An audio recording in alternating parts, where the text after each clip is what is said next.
how to recognize if you are a medium-sized parrot person.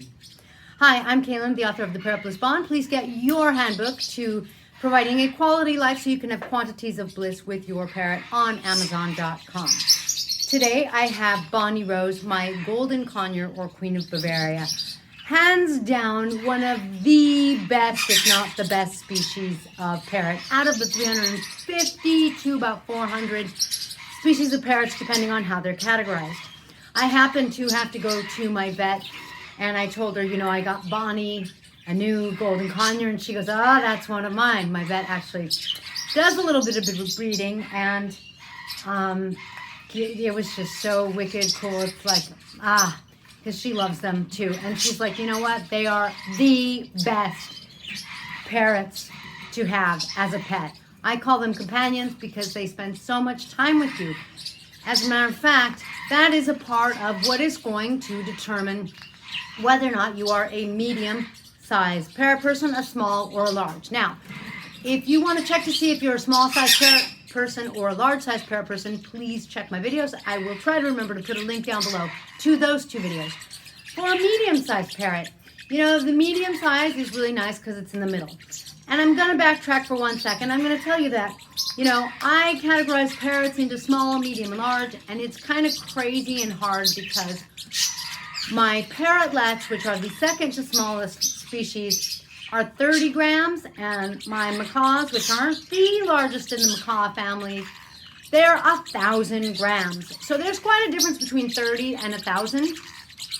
And there are all those species in between. And so 3 categories, small, medium, large. So the way I categorize them is small is up to about 200 grams. Medium is up to about like 350-ish. And then from there on, it's large. In that way of categorizing them, there aren't too many in the really large category, but there you go. Maybe you have a better system, you can let me know, but that's how we categorize them for our CBD in hemp product, which is Pink Parrot Release, a great, they get so loud when I'm doing a video, a great oil with CBD in it. If your parrot is stressed, if your parrot's a little too high strung, if your parrot's plucking, or if you want to support a healthy immune system. So I would say that you're a medium-sized parrot person if you're in the middle for the next 3 things. Number 1, you want to be able to feel your parrot on your hand, your arm, or your shoulder. Now, a lot of experts will tell you that you shouldn't necessarily have a parrot on your shoulder. I think it's a matter of how much trust you have built up with them. The bigger the parrot, like a macaw, the more they can just take a bite. They've got a really big, powerful beak that can crack a walnut open in like no time flat while you're looking for a nutcracker or a hammer and you can't get that walnut open.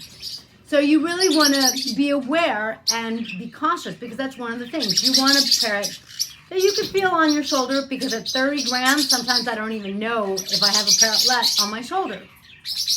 But a medium-sized parrot is going to give you, something there, but not something so big and heavy that you don't really want the parrot on your shoulder because they do have that big monster beak. So in other words, you want to kind of like, notice your parrot more because parrotlets, they're pretty small. Let's sneak one. Come here, Peachy. Come here. Let's see.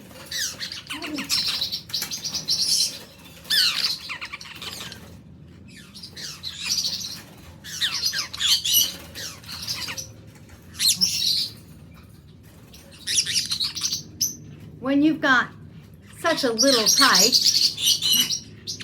you're not really going to notice when a bird that small is on you. So this is a size that you can really feel, you can really experience.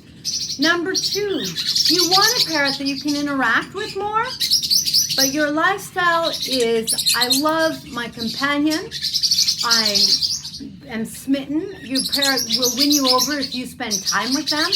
You'll get to know them. If they bite, you'll get past the biting. But I don't want my whole life to be my parrot. Am I exaggerating? Not too much. People with big parrots will often tell you that they don't travel. Why? It's stressful for the parrot. Even if the parrot stays at home and you have someone that comes, it's possible you won't be able to let them out of their cage, because unless your parrot really knows the person visiting, they won't be able to get them back in their cage.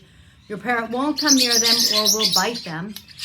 So even if they stay home, it's really stressful for them. And it's kind of hard, like you get to know your parrot's diet, what they like to eat, what they don't like to eat. You get to know their ins and outs. You get to know when they're going to bite, when they're not going to bite, when they're happy, when they're not happy, when they're going to fly away, when they're not going to fly away. And so with a larger parrot, it just becomes more difficult to keep your parrot happy and to take care of your parrot. They are more like a small toddler that you just have to be there for them almost all of the time. I'm not saying you can't ever leave your house, but I am saying that, for example, travel gets a lot harder.